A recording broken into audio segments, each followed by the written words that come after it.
The afternoon sun casts long shadows across the cracked asphalt of the West Point Motel parking lot in Troup County, Georgia. It is February 7th, 2017, and an unnatural silence blankets the otherwise bustling interstate exit.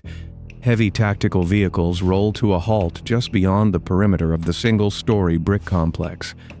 Dozens of heavily armed tactical officers take their positions behind concrete pillars and vehicle blocks. Their attention fixates on a stolen white Chevrolet Cobalt parked haphazardly outside room 112.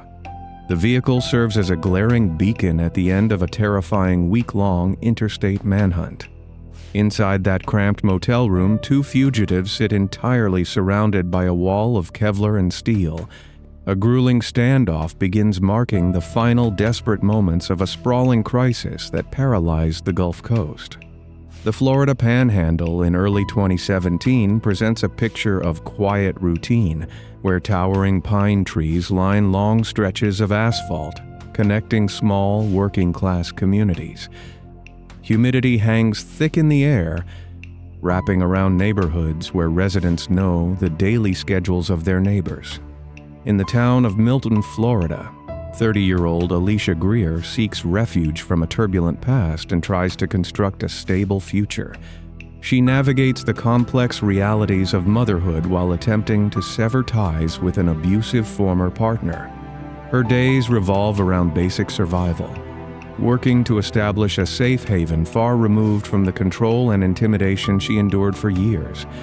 Standing by her side during this fragile transition is 39-year-old Jacqueline Moore, a trusted presence offering quiet solidarity. Jacqueline shares a room with Alicia at the Emerald Sands Inn, a modest roadside establishment serving as a temporary sanctuary. They spend their evenings watching the glow of the television set, finding simple comfort in each other's company while mapping out plans for a permanent home. Across the state line in the peaceful community of Lillian, Alabama, the rhythm of life pulses with similar dedication to family and hard work. 52-year-old Peggy Braz commands deep respect throughout the region for her tireless commitment to the sick and vulnerable. As a seasoned respiratory therapist, she spends long shifts walking the sterile corridors of the local hospital, pulling patients back from the brink of respiratory failure. When her grueling shifts end, she retreats to her quiet suburban property to find solace among her family and the whispering oaks of her front yard. Back in Escambia County, Florida, 27-year-old Kayla Crocker anchors her entire existence around providing for her beloved toddler. She wakes before dawn every single morning, pouring her energy into a demanding job just to keep a solid roof over her child's head. Kayla meticulously plans every meal, every daycare drop-off, and every quiet bedtime story to ensure her child knows nothing but safety and warmth. These four women share no direct connections, yet their unwavering dedication to their families bonds them in the tapestry of Gulf Coast life. Operating on the fringes of this tranquil society is 34-year-old William Boyette, a man bearing a long documented history of extreme domestic intimidation. He stalks the very same grocery store aisles and gas stations as the residents he targets, cloaked in the deceptive guise of an average citizen. Local law enforcement records contain numerous red flags detailing his escalating pattern of control, yet bureaucratic friction keeps him walking the streets. The justice system relies on compartmentalized jurisdictions, meaning a probation violation in one county often fails to trigger an immediate arrest warrant in another. Paperwork bottlenecks and rigid protocols create massive blind spots, allowing a documented predator to slip through the cracks of a fragmented legal apparatus. Boyette views these systemic loopholes not as mere luck, but as a validation of his own perceived brilliance and invincibility. His former partner, Alicia Greer, understands the depth of his obsession and the very real danger he poses when his authority is challenged. The structural failures designed to protect vulnerable individuals ultimately construct the perfect environment for his underlying malice to flourish unchecked. The fragile peace of the region shatters completely on the morning of January 31st, 2017. The Emerald Sands Inn sits just off a busy stretch of Highway 90, its faded stucco walls and heavy wooden doors usually masking nothing more than passing tourists. At approximately 9 o'clock in the morning, a hotel employee conducts routine housekeeping checks along the exterior corridor of the ground floor. The master key turns with a heavy metallic click, unlocking the door to the room shared by Alicia Greer and Jacqueline Moore. The employee steps over the threshold and immediately encounters a scene of profound, permanent stillness that prompts a frantic call to emergency dispatchers. Responding deputies from the Santa Rosa County Sheriff Department arrive within minutes, securing the perimeter with bright yellow caution tape flapping in the winter breeze. Inside the modest motel room, investigators confirm that both Alicia and Jacqueline met a sudden, tragic end. The sheer finality of the discovery sends a shockwave through the tight-knit ranks of the local police department. Detectives launch a thorough canvass of the motel grounds, collecting security footage and interviewing shaken guests. The digital logs and witness statement point directly to William Boyett, transforming him from a known local nuisance into the subject of a massive manhunt. Investigators file an immediate warrant for his capture, broadcasting his physical description to every patrol unit spanning the Florida Panhandle. However, as the digital forensics unit analyzes the grainy security footage from the surrounding businesses, a deeply concerning complication emerges. Boyett is not navigating the highway system alone in his desperate bid for freedom. Camera feeds capture 37-year-old Mary Rice traveling alongside him, sitting in the passenger seat of their getaway vehicle. Authorities initially struggle to categorize her presence, debating whether she was taken against her will during his frantic escape. This terrifying uncertainty forces law enforcement to issue urgent public warnings about an armed individual accompanied by a potential hostage. The realization that a volatile fugitive is actively navigating the interstate system triggers widespread panic across multiple county lines. Local news stations interrupt their standard daytime broadcasting to flash the grim faces of Boyett and Rice across television screens in countless living rooms. Schools throughout Santa Rosa County enact immediate lockdown protocols, securing heavy steel doors and keeping terrified students away from ground floor windows. Dispatch centers light up with hundreds of calls from anxious citizens reporting suspicious vehicles and shadows moving behind their neighborhood fences. Detectives set up a centralized command post, plastering maps of the Panhandle across the walls to track any potential escape routes. The fragmented nature of the local jurisdiction suddenly becomes a monumental hurdle as different police departments scramble to share real-time intelligence. The massive head start gained by the fleeing pair leaves investigators chasing fading tire tracks and cold leads. The manhunt transforms from a standard pursuit into a desperate race against time to stop an unpredictable threat. As February dawns, the multi-agency task force establishes a centralized command center in Santa Rosa County, staring down a sprawling map of dense woodlands and tangled interstate highways. Detectives comb through communication records, seeking any digital footprint left by William Boyett or Mary Rice. The investigation collides with the harsh reality of fragmented regional databases, where Florida state troopers lack immediate access to real-time plate reader data from neighboring Alabama. This rigid bureaucratic barrier provides the fugitives with a massive tactical advantage as they maneuver unseen through rural backroads. Search helicopters equipped with thermal imaging cameras sweep the dense canopy of the Blackwater River State Forest, finding nothing but the cold ambient glow of winter wildlife.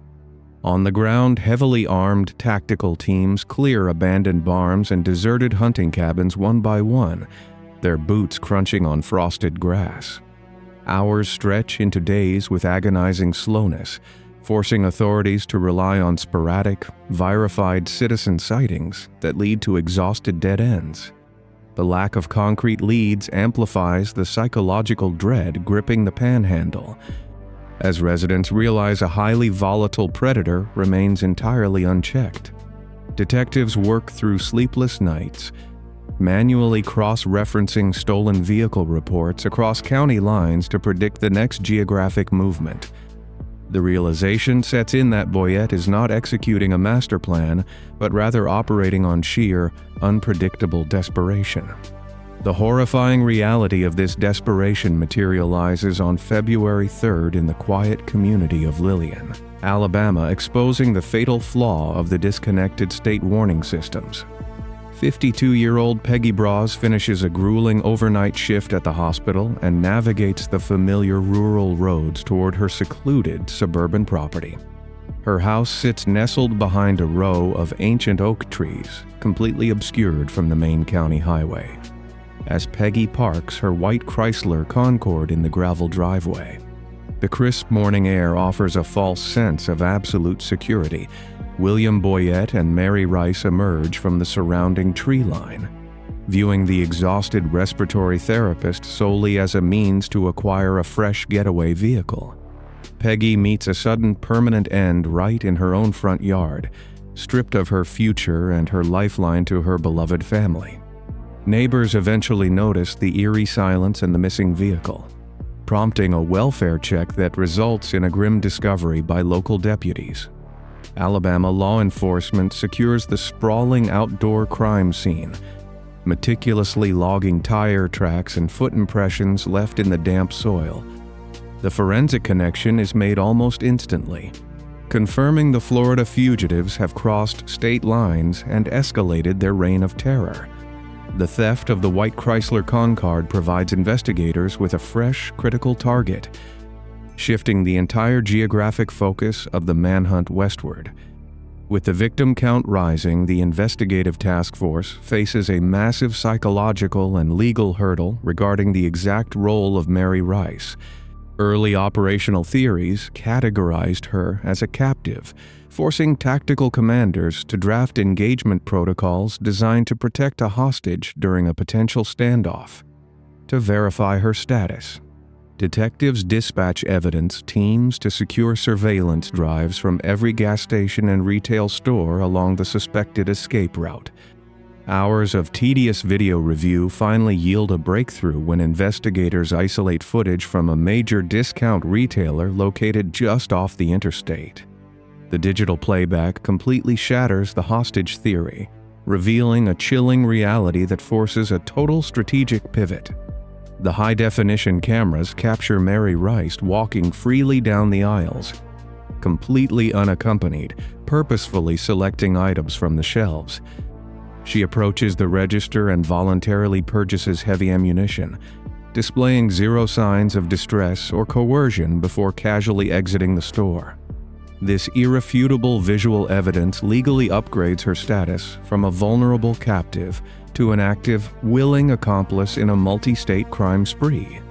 Warrants are updated to reflect her active participation, stripping away any lingering public sympathy and hardening the resolve of the pursuing officers. The task force blasts her updated profile to every regional media outlet, warning the public that they are now hunting a highly coordinated, heavily armed duo. The updated intelligence fails to outpace the couple, who violently strike again on the morning of February 6th in Escambia County, Florida. 27-year-old Kayla Crocker begins her day in her modest suburban home, focusing entirely on feeding her toddler and preparing for her morning commute. The residential street features rows of identical single-story houses, offering no natural barriers to deter wandering predators seeking their next target. Boyette and Rice, having abandoned the high-profile Chrysler, identify Kayla-parked white Chevrolet Cobalt as their new instrument for evasion. The fugitives breach the quiet sanctuary of the Crocker home, unleashing a calculated wave of violence that leaves the young mother sustaining fatal, catastrophic injuries. The attackers display a chilling indifference, taking the vehicle keys and fleeing the scene while leaving the toddler physically unharmed in the living room.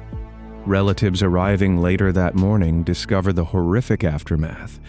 scooping up the crying child and placing a frantic call to emergency services.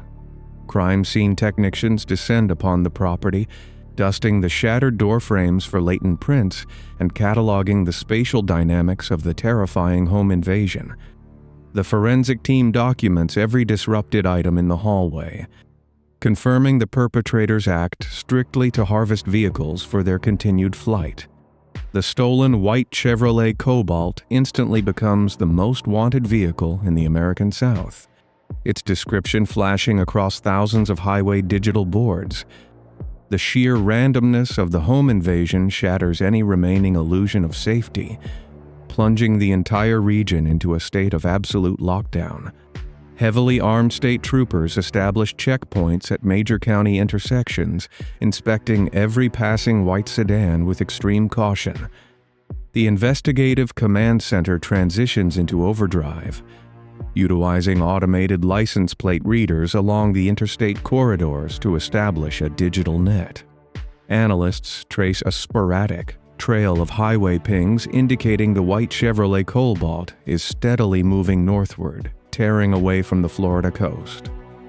The task force leverages federal resources to bypass the local jurisdictional bottlenecks, unifying state police communications from Florida up through Alabama and into Georgia.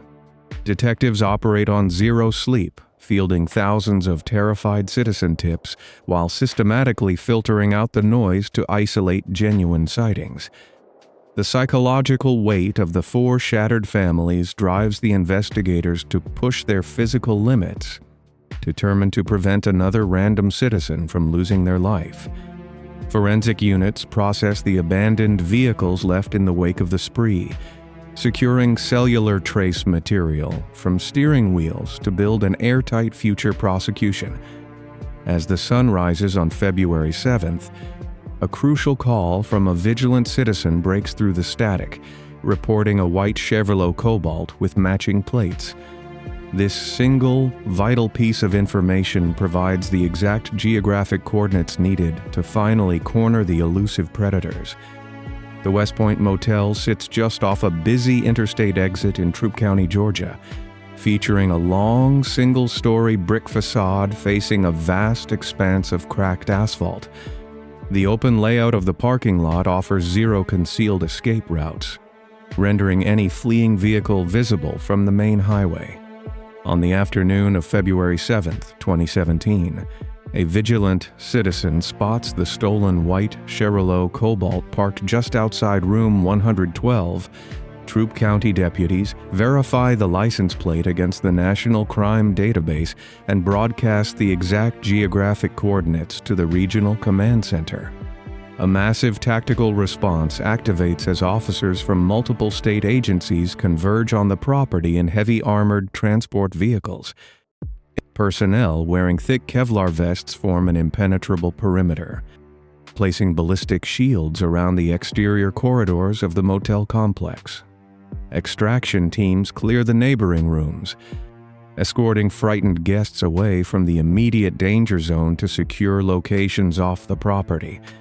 The sprawling multi-state manhunt reaches a definitive choke point as the fugitives find themselves isolated inside the cramped motel space. The week-long interstate evasion collapses, neutralized by a solid wall of modern law enforcement hardware. A tense silence falls over the cracked asphalt as crisis negotiators establish a secure command post behind a reinforced tactical truck.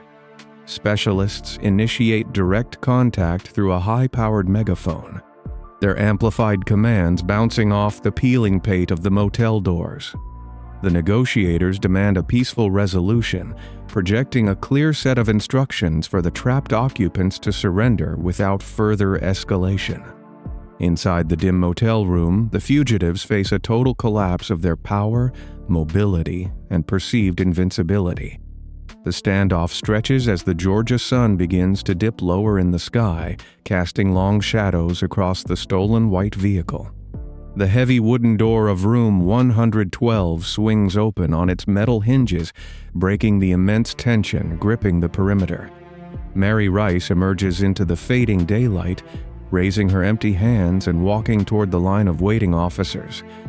State troopers intercept her halfway across the lot, securing her wrists in heavy steel cuffs and ending her run alongside the known predator. Officers usher her into the secure compartment of a waiting patrol cruiser, removing her from the volatile equation. The tactical focus shifts back to the open doorway of room 112, where William Boyett remains barricaded out of sight. Operators raise their rifles, waiting for any sign of movement from the man responsible for the trail of shattered families across the Gulf Coast. Before negotiators can issue another vocal command, a single sharp sound reverberates from inside the modest motel room. The unmistakable crack echoes across the parking lot, signaling a sudden and violent shift in the standoff dynamics. Tactical operators stack against the exterior wall, executing a calculated breach across the threshold to secure the compromised space. They clear the narrow interior with practiced precision, checking the bathroom and the dark corners behind the heavy blackout curtains. The entry team encounters a stark, final reality waiting on the faded carpet near the center of the room. William Boyett chose a sudden self-inflicted end rather than facing the immense weight of a public trial and inevitable incarceration. The immediate physical threat vanishes in an instant, leaving law enforcement to document a quiet, grim scene. The motel standoff concludes the grueling physical pursuit, but the shockwaves of the week-long rampage continue to tear through the Gulf Coast communities. On the exact same day, the dragnet closes in Georgia. A profound and permanent loss strikes the region back in Escambia County. 27-year-old Kayla Kroger succumbs to her catastrophic injuries in a sterile hospital room, her body unable to sustain the massive trauma inflicted during the home invasion.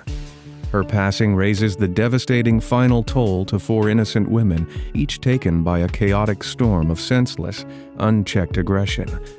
Detectives process the Georgia crime scene with meticulous care, documenting the interior of room 112 to ensure an airtight chain of custody.